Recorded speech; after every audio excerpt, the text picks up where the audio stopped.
दोस्तों Indian air force ने एक ऐसे प्रस्ताव पर विचार करना शुरू कर दिया था जिसमें कि करीबन 6 से 8 जो नए TU-160 व्हाइट स्वान स्ट्रैटेजिक बॉम्बर्स एयरक्राफ्ट्स हैं उन्हें रशिया से लीज पर लिया जा सके।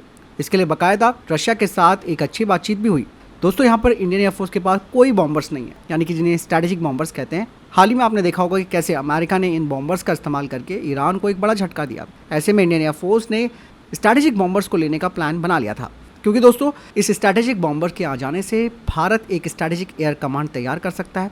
लंबी दूरी तक भारत की मारक क्षमता बढ़ेगी, खास करके चाइना और पाकिस्तान जैसे देशों को देखते हुए, और ये दोनों ही परमाणु सक्षम देश हैं, इसीलिए भारत के लिए खतरा ज़्यादा है।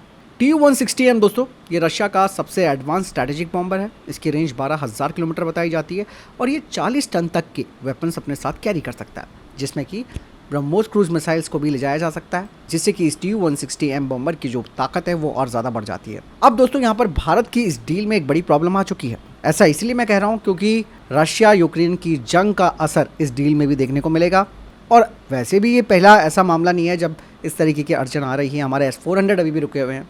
2022 से रशिया यूक्रेन की जंग चल रही है। रशिया के हथियार प्रोडक्शन पर इसका बड़ा असर देखने को मिल रहा है, और आपने देखा होगा कि हाल ही में इसी महीने यूक्रेन ने स्पाइडर वेब नाम का एक ड्रोन अटैक रशियंस के ऊपर किया था, जिससे कि रशिया का एयरबेस काफ़ी हद तक उसमें मौजूद जो उनके TU-95 और TU-22M3 जैसे बॉम्बर से वो क्षतिग्रस्त हो गए। हालांकि TU-160M बच गए थे, इसीलिए अब इनकी इंपॉर्टेंस और ज़्यादा बढ़ जाती है। इसलिए रशिया भी अब इस TU-160M को एक्सपोर्ट करने पर थोड़ी सी झिझक यहाँ पर दिखा रहा है। केवल यही एक प्रॉब्लम नहीं है दोस्तों, बाकायदा पार्ट्स और टेक्नोलॉजी की भी कमी यहाँ देखी जा रही है, क्योंकि रशिया पर सेंक्शन लगे हुए हैं, जिसकी वजह से उसे जो ज़रूरी उपकरण और जो टेक्नोलॉजी है वो नहीं मिल पा रही है, और यही वजह है कि TU-160M का प्रोडक्शन भी काफ़ी स्लो हो गया है। हालांकि भारत भी अब रशिया पर पूरी तरीके से डिपेंडेंट नहीं रहना चाहता। यही वजह आपने देखा होगा कि भारत ने अमेरिका और पश्चिमी देशों के साथ अपनी डिफेंस पार्टनरशिप को बढ़ा दिया है, जिसमें कि फ्रांस और अमेरिका का एक बड़ा एग्जाम्पल आप देख सकते हैं। यही वजह है कि भारत भी अब इस डील को लेकर अलर्ट मोड पर आ गया है। हालांकि अभी तो शायद नहीं हो पाएगी ये डील, बातचीत रुक गई है, ये डील अब लगता है आगे नहीं बढ़ पा रही है।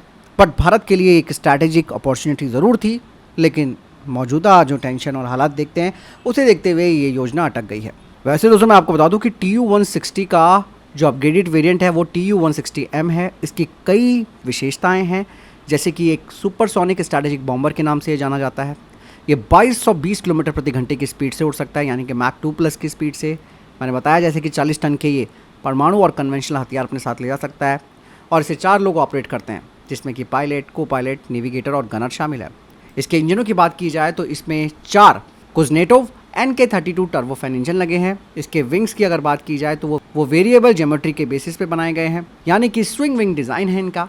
और जो हथियार अपने साथ कैरी कर सकता है वो है KH-55SM, जो कि एक परमाणु क्रूज मिसाइल है, KH-101/KH-102 क्रूज मिसाइल, और इवन दोस्तों बम, रॉकेट और मिसाइलों के लिए इसमें 2 इंटरनल वेपन बे भी हैं, यानी कि जैसे मैंने बताया कि इसमें भारत ब्रह्मोस मिसाइल को भी इंटीग्रेट कर सकता है। इवन TU-160M में कई तरीके के टेक्नोलॉजिकल अपग्रेड किए गए हैं। जैसे एवियोनिक्स की बात की जाए तो इसमें नया डिजिटल फ्लाइट कंट्रोल सिस्टम है, इसमें एडवांस ISR रडार लगाया गया है, और कम्युनिकेशन के लिए सैटेलाइट लिंक डेटा शेयरिंग है इसमें। इवन इसमें स्टेल्थ रडार रिडक्शन कोटिंग भी लगाई गई है। इसके जरिए दोस्तों भारत का जो न्यूक्लियर ट्रायड है वो और मजबूत हो जाएगा, खास करके एयर लेग की अगर मैं बात करूं, जहां पर हम अभी इस वक्त कमज़ोर हैं।